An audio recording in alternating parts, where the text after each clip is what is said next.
Good morning students, कैसे हैं सबके सब।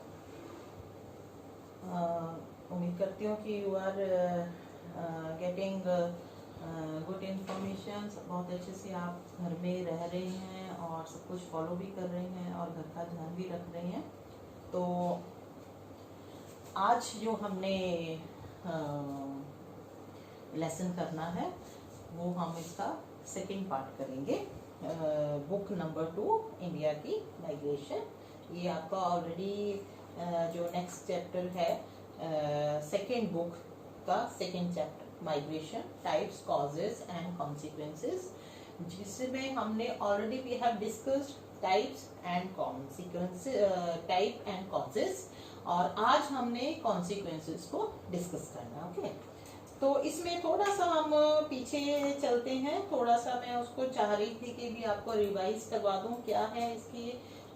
हमने already what we have already learn, that is migration के दोनों डेफिनेशंस आपको पता लग गई हैं। Simply we can say it is a movement of people from one area to another area.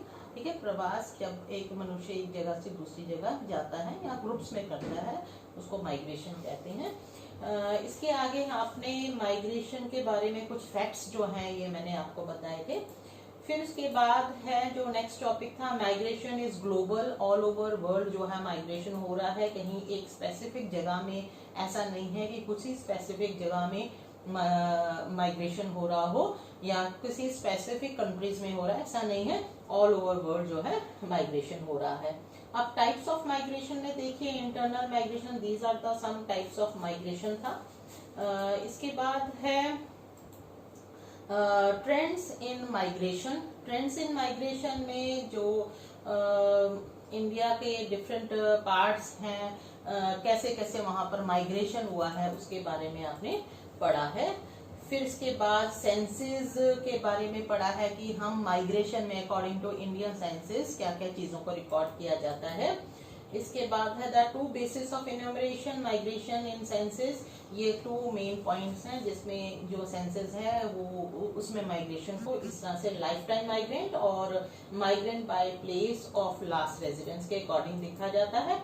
फिर स्पेशियल वेरिएशंस आपने देखी हैं डिफरेंट स्टेट्स की कि कहाँ पर इन माइग्रेशन ज्यादा है, कहाँ पर आउट माइग्रेशन ज्यादा है। और फिर उसके बाद हमने कॉजेस पढ़े हैं, कारण क्या थे कि लोग एक जगह से दूसरी जगह पर क्यों मूव करते हैं, है ना। वो हमने 2 कॉजेस में डिफाइन किया था, पुश एंड पुल फैक्टर्स को लिया था। पुश एंड पुल फैक्टर्स ये already we have discussed in detail. इसके बाद हमने इकोनॉमिक कॉजेस को दिया है। फिर उसके बाद हमने पॉलिटिकल कॉजेस दिया। कॉजेस का मतलब है कारण, क्यों, क्या रीजन था, रीजन क्या है मूवमेंट के, है ना। तो वो सारे रीजंस हमने डिस्कस करे हैं। फिर इसके बाद है सोशल कॉजेस। ये भी कॉजेस ही हैं, कारण क्या है, there are some different causes जिसमें के रीजंस हैं कि क्यों वो लोग जो है एक जगह से दूसरी जगह जा रहे हैं। फिर स्ट्रीम्स ऑफ माइग्रेशन जो है आपने पढ़ा कि इनकी स्ट्रीम्स, धाराएं जो है वो माइग्रेशन की, प्रवास की किधर की तरफ जाती हैं। फिर कुछ एक्टिविटी होमवर्क्स मैंने दिए थे आपको। Hope I think you have done this activities. These are very interesting and skilled based questions are coming from this activity. जो ये आपके ग्राफ्स दे रखे हैं उसमें इस तरह के स्किल बेस्ड क्वेश्चंस जो हैं वो आती हैं। ठीक है, एक ये एक्टिविटी थी और एक ये आपका पाई डायग्राम से रिलेटेड एक एक्टिविटी थी जिसमें reasons of male migration and reasons of female migration. I hope you have done this much. ठीक है, अब हम आगे चलेंगे। नाउ नेक्स्ट टॉपिक जो है हमारा that is consequences of migration. मैं इतने सालों से जब से मैं पढ़ा रही हूँ मेरी क्लास में कुछ बच्चे ऐसे होते हैं जो ऑलवेज कंफ्यूज रहते हैं कि परिणाम क्या है, कारण क्या है। ठीक है, कारण में परिणाम लिखते हैं, परिणाम में कारण लिख देते हैं। ठीक है, कॉजेज एंड कॉन्सिक्वेंसेस। हम एक जगह पर चले गए, ठीक है, रीजन हुआ कि हम वहां से निकल कर दूसरी जगह गए, तो वो आ गया कॉजेज।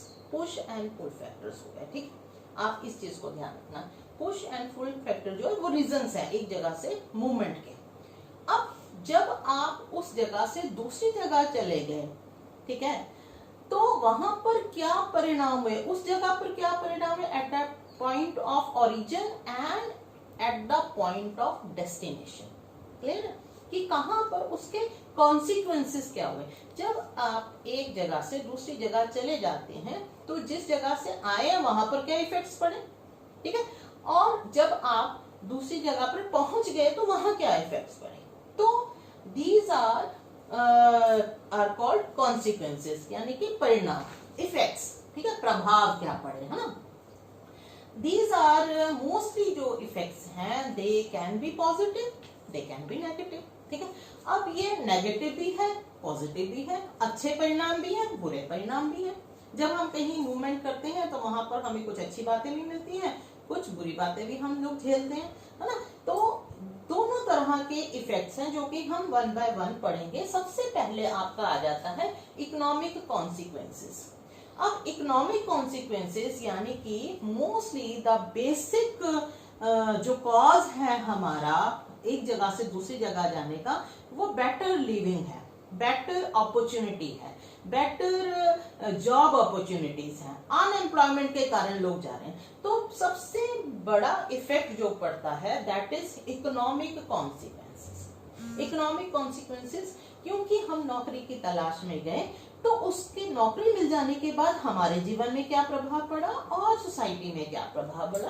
तो इसमें हम इसको पॉजिटिव कॉन्सिक्वेंसेस, फर्स्ट जो पॉजिटिव कॉन्सिक्वेंस है यानी कि इकोनॉमिक कॉन्सिक्वेंस का, वो है आपका the remittance payments sent by migrants to their homes help in the growth of economy of region. This money is mainly used by the family for repayment of debts, medical treatment, marriages, children education, purchasing agricultural inputs, construction of house etcetera. ठीक है, जब एक परिवार एक जगह से दूसरी जगह गया, उसको अच्छी जॉब मिल गई, उसको रहने और लिविंग स्टाइल उसका बढ़ गया, तो what most of the that money is, जो उसको एक्स्ट्रा मनी मिली अपने अर्निंग से, तो वो नॉर्मली क्या करता है कि वो एक्स्ट्रा मनी को, पेमेंट्स को कहाँ भेज रहा है, अपने गांव भेज रहा है। इंटरनेशनली फॉरेन से जो लोग चले जाते हैं, इंटरनेशनली मूव कर जाते हैं, वो अपने शहर में, अपने स्टेट में, अपने घर में वो पैसा भेजते हैं। That payment is called remittance. What is that is called? That is called remittance. This is very very important for the growth of that state और दैट एरिया। ठीक है, जहां से माइग्रेंट्स आए हैं उस जगह पर जब वो रेमिटेंस भेज रहे हैं, तो वो रेमिटेंस काहे के लिए यूज हो रहा है? That money is used for the family for repayment of their debts. जो उसको कर्जा लेकर माँ बाप ने, पेरेंट्स ने क्या करा है, अपने बच्चे को दूसरी जगह भेजा है। ठीक है, तो वो लोन जो है या वो जो ऋण है वो उस पैसे के द्वारा चुकाया जाता है। अनदर थिंग, मेडिकल ट्रीटमेंट्स होती हैं। ठीक है, घर में कोई बीमार है, उस पैसे से इस्तेमाल हो रहा है। मैरिजेस की जाती हैं, चिल्ड्रन एजुकेशन में वो पैसा खर्च करते हैं। परचेजिंग ऑफ एग्रीकल्चर इनपुट्स, जब आपके घर में जो आपका एक परिवार में से एक सदस्य बाहर चला गया, उसकी अच्छी अर्निंग हो रही है, तो they will send the money for the different causes. कई तरह के कारणों के लिए ये रेमिटेंस भेजा जाता है। These are some examples. Okay, purchasing of agriculture inputs है या कंस्ट्रक्शन ऑफ घर बनाना है। ठीक है, तो ये सब मनी जो है, ये रेमिटेंस मोस्टली किस लिए यूज हो रहा है? घर के अलग अलग कामों में यूज हो रहा है। Similarly remittance from international Indian migrants, ये तो आप रीजनल लेवल पे कर लेंगे कि एक स्टेट से दूसरे स्टेट में गए, है ना, बिहार से, यूपी से पंजाब, हरियाणा या गुजरात गए, वहां पर उन्होंने एक्स्ट्रा अर्निंग प्राप्त करी और वो पैसा उन्होंने अपने गांव में भेजा, गांव में उन्होंने जमीन खरीद ली, है ना। तो ये तो हो गया remittance with in the country. अब similarly remittance from the international Indian migrants are one of the major source of foreign exchange in India. Foreign exchange यानी कि बाहर से जो मनी आ रही है इन टर्म्स ऑफ पॉन्ड्स और इन टर्म्स ऑफ डॉलर्स, वो पैसा यहाँ आ रहा है और फॉरेन मनी भारत आती है और उस फॉरेन मनी का इस्तेमाल होता है। तो ये भी एक बल्क में हमारे देश में क्या आ रहा है, रिमिटेंस आ रहा है। State such as Punjab, Kerala, Tamil Nadu receive very large amount of money from their international migrants। अब ये स्टेट्स जो हैं पंजाब, केरला, तमिलनाडु, ये क्या कर रहे हैं, इसमें हम एक और one more is Gujarat also, यहाँ के मैक्सिमम लोग पंजाब में आप इसको फील भी कर सकते हैं, we are living in a Punjab, तो पंजाब में there are number of villagers, बहुत सारे लोग जो हैं वो बाहर एनआरआई हैं, कनाडा गए हुए हैं या यूएसए गए हुए हैं या अदर कंट्रीज में गए हैं, ऑस्ट्रेलिया गए हैं, न्यूजीलैंड गए हैं ना, तो वो क्या कर रहे हैं, मैक्सिमम अमाउंट जो है वो क्या कर रहे हैं, in the form of remittance अपने स्टेट में भेज रहे हैं। उससे क्या होता है, उस एरिया का डेवलपमेंट हो रहा है। देखो घर बन रहे हैं, घर के जो और इक्विपमेंट सब वो बन रहे हैं, तो level of standard of living जो है वो इंक्रीज हो रही है। Migration of people from Uttar Pradesh, Bihar to rural areas of Punjab, Haryana has resulted in the success of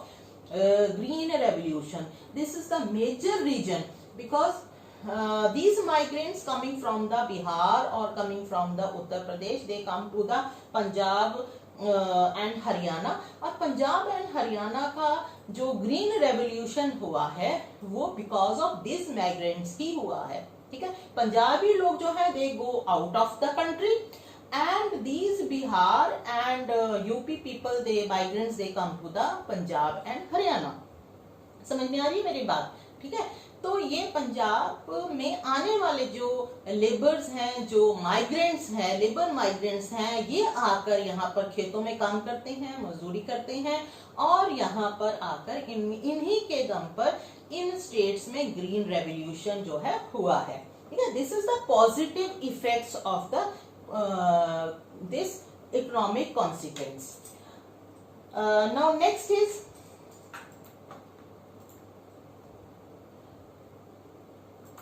next जो है ये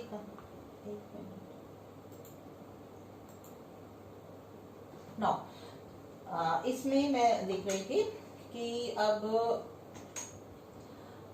यहाँ पर एक ग्राफ दे रखा है, top 20 remittance receives countries in the term of dollars, है ना, डॉलर्स या पाउंड। इसमें क्या है, सबसे ज्यादा जो कौन सी कंट्रीज हैं जो कि फॉरेन एक्सचेंज जो है वो प्राप्त करती हैं, जिसमें नंबर 1 पे India, then China, then Mexico, then France and so on.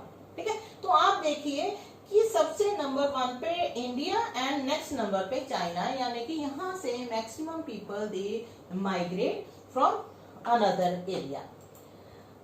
Next topic is what about the negative consequences. ये तो हमने ऑलरेडी क्या पढ़े हैं, पॉजिटिव अच्छे वाले इफेक्ट, जब लोग एक जगह से दूसरी जगह चले जाते हैं तो क्या अच्छे इफेक्ट पड़ते हैं ना, positive. Now come to the negative effect. ठीक है, जो अब नेगेटिव जो है वो क्या इफेक्ट्स पड़ रहे हैं, कॉन्सिक्वेंसेस क्या है। Number 1 is unregulated migration to the metropolitan cities of India has caused overcrowded. ठीक है, this is the people are coming in unorganized way. Some are skilled workers, some are unskilled workers, some are coming with their families, है ना, छोटे छोटे बच्चों के साथ अपनी पूरी फैमिली के साथ आ रहे हैं। ठीक है, तो इनके आने से metropolitan cities are not ready to receive them. ठीक है, मेट्रोपॉलिटन सिटीज में इतना फैसिलिटी नहीं कर सकते वो कि वो उनके लिए अलग से घर बनाकर या उनको रख सकें। तो व्हाट हैपन, मेट्रोपॉलिटन सिटीज या सिटीज जो है वहां पर ओवर क्राउडेड हो जाता है, ज्यादा भीड़ हो जाती है। Development of slums, this is the very important effect. Development of slums in industrial developed states such as Maharashtra, Gujarat, Delhi is the result of unregulated migration. ठीक है। अब क्या है, ये लोग आ रहे हैं, they are coming with their families, with their childrens, है ना, स्किल्ड लेबर्स, अनस्किल्ड लेबर्स। वो कहाँ रह रहे हैं, उनके पास जगह नहीं है रहने की, but they are where they are living in a slums, जो झोपड़पट्टियां हैं, है ना, जहां पर अनहाइजीनिकल कंडीशंस हैं। They pressurize to live there because they don't pay much amount, वहां पर उनको रेंट देने के लिए नहीं है, उनके पास इतना पैसा नहीं है कि वो अच्छे घरों में रह सके, because they are coming for the labour. ठीक है, तो इससे क्या होता है कि इन सिटीज में या इन जो स्टेट्स हैं, महाराष्ट्र, गुजरात, दिल्ली, यहाँ पर बहुत बड़ी बड़ी स्लम एरियाज क्या हो जाते हैं, डेवलप हो जाते हैं। जैसे कि महाराष्ट्र में, मुंबई में कौन सा स्लम है, धारावी। धारावी जो है वो एक बहुत बड़ा एशियन नंबर 1 स्लम जो है वहां पर डेवलप हुआ है। Next is the under development gets even worse due to out migration of skilled people. The underdevelopment gets even worse due to out migration of skilled people। अब क्या होता है कि जिस एरिया में ये लोग स्किल्ड लेबर जब चले जाती है, तो जहां से चले गए हैं उस एरिया में भी तो इफेक्ट पड़ेगा। They need these skilled people there also, वहां पर भी तो उस एरिया को भी तो काम करना है अपना, तो वहां पर ज्यादा इसका नेगेटिव इफेक्ट पड़ता है, बिकॉज स्किल्ड लेबर जो है वो ऑलरेडी मूव आउट कर गई है। नेक्स्ट इज, अब ये देखिए इकोनॉमिक कॉन्सिक्वेंस में देखिए, एक यहां पर हम देख रहे हैं green revolution is a positive effect, ठीक है, because of the labours coming and because of their hard working, what happen, Punjab get green revolution वहां पर। ब्रेन ड्रेन, ब्रेन ड्रेन का मतलब है कि मैक्सिमम जो एजुकेटेड पर्सन्स हैं, like engineers, doctor, consultants, financers, ठीक है, ये क्या है, they are skilled professionals and they go out of the country. यहाँ पर पढ़े, ठीक है, और यहाँ पर डिग्रीज ली उन्होंने, हाईली वेल क्वालिफाइड हैं ये, लेकिन they don't get employment according to their wish and they go out of the country. ठीक है, this is the loss of our country. हमारे देश के बहुत अच्छे प्रोफेशनल्स जो हैं, बहुत अच्छे डॉक्टर्स जो हैं, हमारे इंजीनियर्स जो हैं, जो प्रोफेशनल्स हैं, हाईली पेड जो हैं, वो कहाँ चले गए, because their demand is more in outer countries like in USA, in Canada, in Germany, है ना, इन ऑस्ट्रेलिया, इन न्यूजीलैंड, तो दे गो देयर, ठीक है, for the betterment, they are highly paid there, ठीक है, तो that is called brain drain। this is a negative effect of economic consequences. Negative effect कहाँ पर पड़ रहा है, हमारी कंट्री को पड़ रहा है, क्योंकि हमारी कंट्री के ये प्रोफेशनल्स कहाँ पर अपनी जो दे रहे हैं, अपनी जो भी अपनी फैसिलिटीज दे रहे हैं, अपनी सर्विसेज प्रोवाइड कर रहे हैं, where they are giving their services to the USA और कनाडा, इन दीज कंट्रीज, ठीक है, जबकि ये सर्विसेज जो हैं वो हमारे देश को मिलनी चाहिए थी। तो this is called brain drain, ठीक है, they are very brainy, that's why this word is called brain drain. Okay, और बेनिफिटेड कौन हुआ, यूएसए, कनाडा, न्यूजीलैंड, ऑस्ट्रेलिया, ये कंट्रीज जो हैं वो बेनिफिटेड हो गए। नेक्स्ट है, this is also negative effect of these economic consequences। overcrowded, ये देखिए शहर किस तरह से overcrowded हो जाते हैं, जैम लग जाते हैं, बहुत ज्यादा crowded एरिया हो जाता है, मोटर्स, गाड़ियां बहुत ज्यादा हो जाती हैं। स्लम्स जो हैं और scattered developments इस तरह से साथ साथ देखिए ये scattered settlements जो हैं क्रिएट होनी शुरू हो जाती हैं। नेक्स्ट is demographic consequences, ठीक है, डेमोग्राफिक का पहले मीनिंग समझिए, what is the meaning of demographic consequences. Demo means people, ठीक है, डेमो जो है इसका जो लिटरली मीनिंग है वो पीपल, तो डेमोग्राफिक का मतलब क्या है, लोग। उसके कॉन्सिक्वेंसेस, जब बिग जो बहुत बड़ी मात्रा में when the people moving from one area to another what happen, ठीक है। तो सबसे पहले पॉजिटिव कॉन्सिक्वेंसेस को हम देखेंगे। Migration leads to redistribution of population within a country, ठीक है। अब आप थोड़ा सा बैक अपना ध्यान रखिए कि हमने पॉपुलेशन कंपोजिशन वाला चैप्टर पढ़ा है। उस पॉपुलेशन कंपोजिशन में हमने क्या पढ़ा है, male and female population, ratio of male and female population, clear है। अब माइग्रेशन जो है, अगर हम इंडिया की बात करते हैं तो माइग्रेशन जो है वो मैक्सिमम मेल पॉपुलेशन का हो गया, ठीक है, फीमेल पॉपुलेशन वहीं रह गई। तो क्या हुआ, फीमेल पॉपुलेशन रूरल एरिया में उसका रेशियो बढ़ गया, ठीक है, और सिटीज में मेल पॉपुलेशन का रेशियो बढ़ गया, क्लियर है, समझ आ रही मेरी बात। तो दोनों का रेशियो जो है वो बढ़ जाने के कारण एक तरफ तो फीमेल पॉपुलेशन का रेशियो बढ़ गया और दूसरी तरफ क्या है, मेल पॉपुलेशन का रेशियो बढ़ गया। तो इसका मतलब क्या हुआ, migration leads to redistribution of population within a country. एक कंट्री में जो एक्चुअल पॉपुलेशन कंपोजिशन था यानी कि सेक्स रेशियो जो थी वो डिस्टर्ब हो गई बिकॉज ऑफ द माइग्रेशन, समझ में आई। बिकॉज ऑफ द माइग्रेशन क्या हुआ, इन माइग्रेशन और आउट माइग्रेशन के कारण जो सेक्स रेशियो है वो डिस्टर्ब हो गई या रीडिस्ट्रीब्यूट हो गई। It results in balance distribution of people according to resources. तो इससे क्या हो गया कि जो हमारी बैलेंसिंग थी वो रिसोर्सेज की वो भी डिस्ट्रीब्यूट हो गई, यानी कि अकॉर्डिंग टू रिसोर्सेज होना जरूरी है। Rural urban migration is one of the important factor contributing to the population growth of cities. अब ये माइग्रेशन जो है रूरल अर्बन यानी कि रूरल से अर्बन की ओर जा रहे हैं, तो ये एक इम्पोर्टेंट फैक्टर है डेमोग्राफिक कॉन्सिक्वेंस का, और पॉपुलेशन ग्रोथ भी उन सिटीज में because of the in migration हो रही है। Now come to the negative consequences. It results an imbalance in sex composition due to selective male और female माइग्रेशन। जो मैंने यहाँ पर पॉजिटिव बताया कि रीडिस्ट्रीब्यूशन हो गया, यहाँ पर क्या हुआ, यही रीडिस्ट्रीब्यूशन का रिजल्ट क्या निकला, रिजल्ट क्या निकला कि वो सेक्स कंपोजिशन जो है वो डिस्टर्ब हो गया, यानी कि कहीं पर मेल ज्यादा हो गए, कहीं पर फीमेल ज्यादा हो गए। Large cities have unfavourable sex ratio, ठीक है।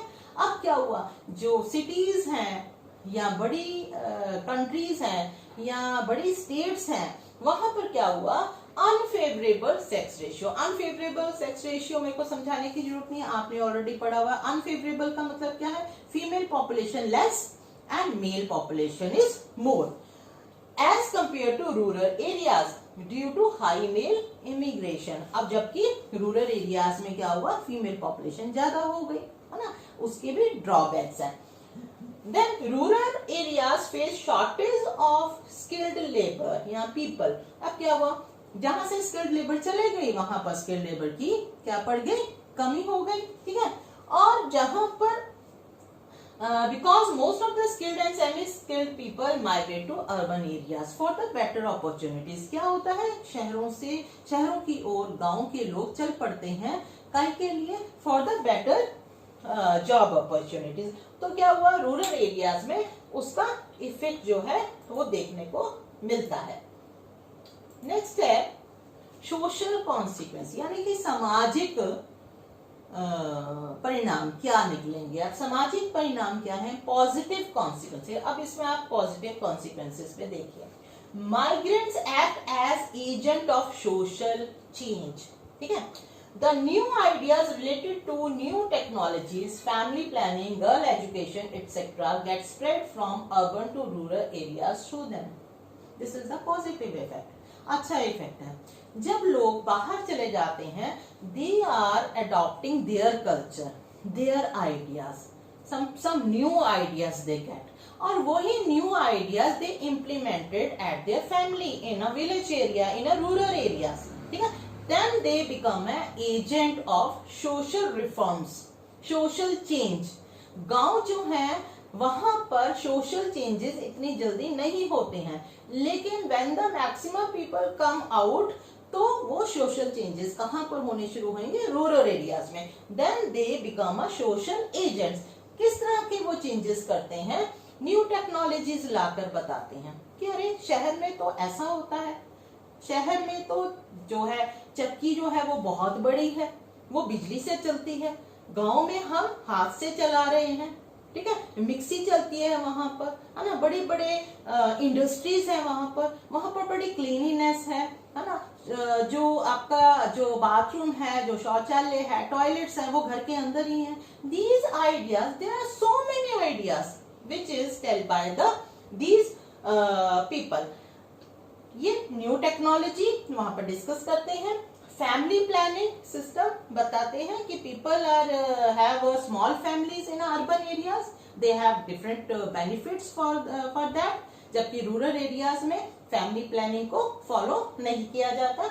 इसी तरह से गर्ल एजुकेशन, ठीक है, गांव में लड़कियों को ज्यादा नहीं पढ़ाने पे प्रमोट नहीं करते, मोटिवेट नहीं करते, जबकि शहर में क्या है, बॉय एंड गर्ल दोनों को ही प्रमोट कर रहे हैं, काहे के लिए, पढ़ाने के लिए। तो they promote the girl education. Okay, तो इस तरह की जो न्यू आइडियाज हैं, that is spread by the this migrants. Next point is migration also leads to intermixing of people from diverse cultures and result in the evolution of composite culture। अब आप देखिए, अगर आप गांव में जाते हैं, there are 2 or 3 castes are there, mostly कुछ specific गोत्र जो हैं उसी गांव के होंगे, लेकिन when we are moving to the cities, there are intermixing of caste, intermixing of culture, ठीक है, वहां पर कोई इंपॉर्टेंस नहीं है किसकी, एक स्पेसिफिक कल्चर की या एक अलग तरह के रिलीजन की। तो जो रूरल एरियाज हैं वहां पर एक स्पेसिफिक कल्चर, एक स्पेसिफिक रिलीजन, एक स्पेसिफिक बिलीफ जो है वो एक विलेज में फॉलो किए जाते हैं। Whereas then when the migration people leads to intermixing of people, there are so many peoples are coming from the Maharashtra, from the UP, from the Bihar, from the Odisha, from West Bengal, from Assam. They are coming from different culture areas, different religion, they are following different beliefs also, है ना। तो when they shift to the urban area, they intermix with each other, okay, then वहां पर जो urban area है, that is a mixture of intermixing of people, ठीक है, intermixing of people और डिफरेंट कल्चर्स के क्या हो जाता है, कंपोजिट कल्चर जो है वो क्रिएट होता है। This is a positive effect. We are intermixing with other religion, other culture, etc. We are speaking in a different languages also. The mindset of people change. जो हमारा mind है ना, हम एक ही जगह हमने रहना है ऐसा नहीं है, that will be changed. They start thinking broadly and narrow view changes. ठीक है, गांव के लोग इतनी जल्दी चीजें अडॉप्ट नहीं करते हैं अगर वो वहीं रहती हैं. When they coming out, they are intermixing with other culture. They know their culture well and their mindset change. समझ में आ गया कैसे कि जब हम दूसरे रिलीजन के साथ इंटरमिक्स हो रहे हैं, उनका पहनावा, उनका खान पान, उनका रहन सहन देख रहे हैं, तो हमारे माइंड में जो चीजें बनी हुई हैं वो हमारी चेंज होनी शुरू हो जाती हैं. And now we are thinking broadly, we are thinking, ठीक है, हमारी नैरो माइंडनेस जो है वो धीरे धीरे कम होनी शुरू हो जाती है. These are the social consequences, positive consequences. Now come to the negative consequences. अब इसके बुरे प्रभाव भी हैं, ठीक है, समाज में अब लोग बड़ी संख्या में एक जगह से दूसरी जगह चले गए तो उसका बुरा प्रभाव क्या. पॉजिटिव तो हमने कहा गुड आइडियाज आए, अच्छी अच्छी टेक्नोलॉजीज इन्होंने अडॉप्ट कर ली, इंटरमिक्सिंग हो गया है ना, नैरो माइंडनेस खत्म हो गई, लेकिन इसके नेगेटिव इफेक्ट्स भी हैं. It also causes anonymity which creates social vacuum and sense of dejection among individual. What is the meaning of this? इसका मतलब ये है कि जब रूरल एरिया से ये गांव के लोग आते हैं, sometimes they feel inferiority complex, अपने आप को थोड़ा कम देखते हैं, because the urban people are very fast, ठीक है, वो उनका रहन सहन बिल्कुल अलग तरह का है, गांव से आए जो व्यक्ति है वो अलग तरह का है, तो सम डिडक्शन जो है उसमें आ जाती है कि वो इस एनवायरनमेंट में अपने आप को फिट नहीं कर पा रहा है ना। तो sometimes some people feel deduction, एक अनाटमी बनते, एक उनमें एक vacuum, social vacuum, they are not intermixing, easily नहीं इंटरमैक्स करेंगे। तो इस तरह की जो कुछ सोशल प्रॉब्लम्स जो है क्रिएट होती हैं।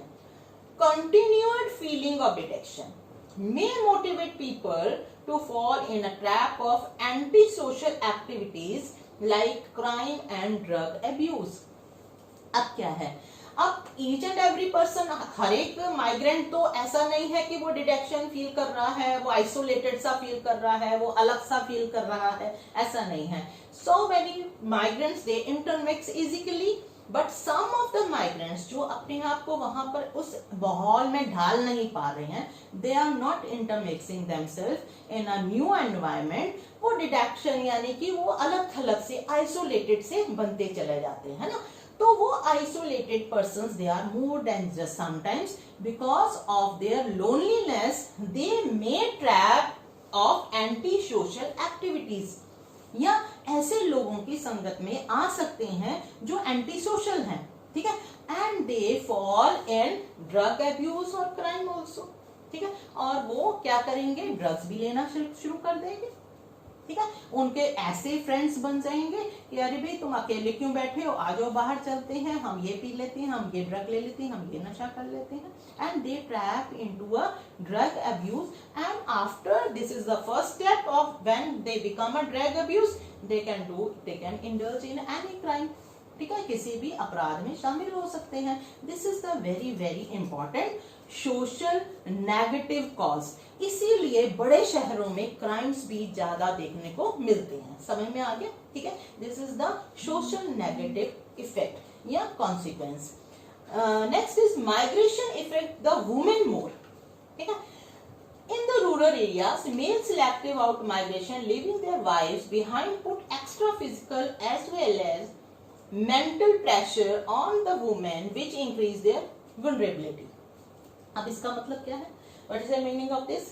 अब जब रूरल एरिया से मेल माइग्रेशन हो जाता है तो इसका सबसे बुरा प्रभाव जो है दैट ऑन द वुमेन, ठीक है, रूरल में जो महिलाएं रह गई हैं, the women which left they feel double burden, ठीक है, उनके ऊपर ज्यादा इफेक्ट पड़ता है क्योंकि मेल पर्सन जो है वो घर से चले गए हैं। They have to do work of home also as well as outside of the home also, ठीक है, उनके ऊपर डबल बर्डन पड़ जाएगा, घर का भी काम करना है और बाहर का काम भी करना है, खेतों को भी देखना है, बच्चों को भी देखना है, और उनकी जो कैटल्स है उनका भी ध्यान रखना है, पशुओं का भी ध्यान, तो they feel more stressed, it becomes physical and mental, दोनों ही स्ट्रेस जो है उनकी जो महिलाएं हैं, जो फीमेल पॉपुलेशन है उसके ऊपर पड़ना शुरू हो जाता है। तो these are some consequences which are related to social consequences. Now next is environmental consequences. This is the fourth one. सबसे पहले आपने इकोनॉमिक कॉन्सिक्वेंस पढ़ा है, फिर उसके बाद डेमोग्राफिक पढ़ा है, देन सोशल पढ़ रहा है। Now next is environmental consequences, यानी कि पर्यावरण के ऊपर, एनवायरमेंट के ऊपर क्या प्रभाव पड़ रहा है। Number one, again overcrowding of people due to rural urban migration has put pressure on existing social and physical infrastructure in the urban area। अब वहां पर पॉपुलेशन ओवरक्राउडेड हो जाएगी, घर जो है वो स्लम्स बन जाएंगे, पॉल्यूशन क्रिएट हो जाएगा, ठीक है, ओवरक्राउडनेस हो जाएगी, अर्बन एरियाज का इंफ्रास्ट्रक्चर इतना नहीं है कि वो उन सबको संभाले अपने अंदर, तो there are so many problems of social and physical infrastructure जो है वो हो जाएगा। This ultimately leads the unplanned growth of urban settlements। अब क्या है, लोग आ रहे हैं, कहीं पर भी उनको जगह मिल रही है वहीं पर अपनी झोपड़ी बना ली, वहां पर रह लिया, and after certain time that create into a illegal settlements और इन अ स्लम एरिया। तो इस तरह की शैंटी कॉलोनीज और स्लम्स जो है वो क्रिएट होने शुरू हो जाते हैं। Apart from this, due to over exploitation of natural resources, अब रिसोर्सेज तो उतने ही हैं, ठीक है, अब वो रिसोर्सेज क्या होना शुरू हो गए, एक्सप्लॉइट होने शुरू हो गए, क्यों, क्योंकि पॉपुलेशन बढ़ती जा रही है। Cities are facing acute problem of depletion of ground water, ठीक है, और air pollution, disposal of sewage and management of solid waste. ये एक समस्या सबसे बड़ी अर्बन एरियाज में आ जाती है because of the over crowdness, over population. अब क्या है, रिसोर्सेज तो उतना ही है, उसकी ओवर एक्सप्लॉइटेशन हुआ, और उसके साथ ही क्या प्रॉब्लम हुई, ग्राउंड वाटर जो है वो डिप्लीशन होना शुरू हो गया, यानी कि कम होना शुरू हो जाता है। एयर पॉल्यूशन बढ़ना शुरू हो जाता है क्योंकि ट्रैफिक बहुत ज्यादा हो गया, ठीक है, और लोगों के आने से सीवरेज प्रॉब्लम तो होगी होगी, ठीक है, वेस्टेज ऑफ डिस्पोजल, जो सॉलिड वेस्ट है उसको कहाँ खत्म करना है, डिस्पोज करना है, this is the big problem. तो ये प्रॉब्लम्स जो है, इस तरह की गार्बेज डिस्पोजल जो है शहरों के किनारों में आपको नॉर्मली जो कॉलोनीज होती हैं इस तरह का नजर आना शुरू हो जाता है। This is the way, this is may be this is a very important river जो है ये हो सकती है, और यहाँ पर देखिए रिवर के आसपास देखो कितना कचरा जो है, गार्बेज जो है फैला हुआ है, ठीक है। अब आपका असाइनमेंट है, तो आज हमने कॉन्सिक्वेंसेस कर रहे हैं, 4 कॉन्सिक्वेंसेस यू हैव डन, और ये कॉन्सिक्वेंसेस ना आप अपनी किताब में से भी अच्छे से देख सकते हैं, इसको अलग अलग तरीके से भी कर सकते हैं। और अब आ गया आपका home assignments. These questions I have given you some questions, ये आपने करने हैं होम असाइनमेंट पे। और हाँ, ये होम असाइनमेंट है आपका। इसमें आपने कुछ क्वेश्चंस तो मैंने दिए ही हैं जो एक्स्ट्रा हैं, ये मोस्ट आस्क्ड क्वेश्चंस हैं जो आपके प्री बोर्ड में या एग्जाम्स में आएंगे या बोर्ड में पूछे जाते हैं। और you have to do all the NCERT questions also, ठीक है, जैसे हम पिछले साल करते रहे हैं। एनसीईआरटी क्वेश्चंस आपने कहाँ करने हैं, होमवर्क कॉपी में करने हैं, और जितने भी क्वेश्चन आंसर्स हैं ये भी आपने होमवर्क कॉपी में करने हैं। मैथ वर्क आपका होमवर्क कॉपी में होगा, और जो आपकी क्लास वर्क कॉपी है उसमें आपने नोट्स, इसकी भी पीडीएफ में भेज दूंगी आपके पास, और इसको भी आपने, इसके नोट्स जो हैं आपने प्रॉपरली बनाने, ठीक है। तो best of luck all of you, thank you so much.